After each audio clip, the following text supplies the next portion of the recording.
Okay, so in this video we're going to be looking at the proof of the cosine rule. So how to show that this is true for all lengths a, b and c and associated angles a, b and c. So for any triangle. And to start off, I'm just going to point out that this is really an extension of Pythagoras' theorem. And you can see that by, if you put angle A, if this is 90 degrees, then we have a right angle triangle, but we know that cosine of 90 degrees is equal to 0. So this whole term vanishes. And then we're just left with the Pythagoras' theorem. So that's one thing to observe, and we're actually going to use Pythagoras' theorem to prove this. So the way we start off is kind of similar to the sine rule. We draw this vertical line here from the vertex C all the way down to the bottom line. And this is a perpendicular intersection, so this angle is 90 degrees. And let's call this line, let's call it length h.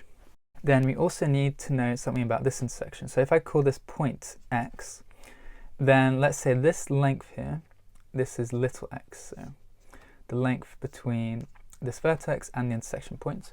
And then since we know the bottom length is c, that means that this length is c minus x, because if we add up these two, we get back to c.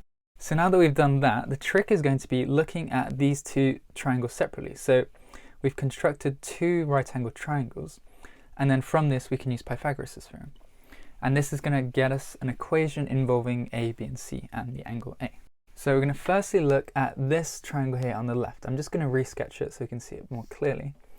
But this is the right angle triangle where this length is b, this one is x, and this one is h. So this was 90 degrees, remember, and this angle is a. And now since this is a right angle triangle, we can use Pythagoras' theorem. And this tells us that b squared, which is the length of the hypotenuse, this equals to x squared plus h squared, which are the other two sides. But now we've got something involving x and h, which are two quantities we don't know anything about. So what we're going to do is we're going to find another equation involving x and h, and then we're going to cancel them out with this one. So to do this, we're going to look at this other triangle here. So I'll sketch it out. It's the right angle triangle on the right. So this angle is 90 degrees. This length is a, this one is h, and this one is c minus x.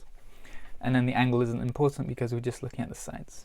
So if we use Pythagoras' theorem applied to this triangle, since the hypotenuse is a, this is going to give us that a squared equals h squared plus c minus x squared. C minus x squared. And now let me label this equation number 1 and this equation number 2. So to get rid of h, what we can do is we can subtract these two equations from each other, because then the h squared cancels. So if I do equation 1 minus equation 2, then we're going to get b squared minus a squared on the left hand side, if I've subtracted b squared and a squared here. And then on the right hand side we get x squared plus h squared subtracted from the right hand side of equation 2. So this is h squared plus c minus x squared. And then as we're saying, the h squareds cancel out, and this gives us x squared minus c minus x squared. And we can actually simplify this even more. So if we expand these brackets, we have x squared minus c squared. I'll draw brackets here. So if we expand this out, this is c squared minus 2cx plus x squared. But then we have a minus here, so the x squareds are going to cancel out, and we're going to have 2cx minus c squared. So we've shown that b squared minus a squared equals 2cx minus c squared. And we can kind of see that we're getting close to this form. So if I just rearrange what we've shown to get a squared on one side, then we have a squared. If I bring that onto the right hand side and bring all this stuff onto the left hand side, this equals b squared plus c squared minus 2cx. So we're almost there. We just need to find a formula for x in terms of a, b and c and the angle a. And this is something we can do using trigonometry. So think about back to this triangle. This is a right angle triangle.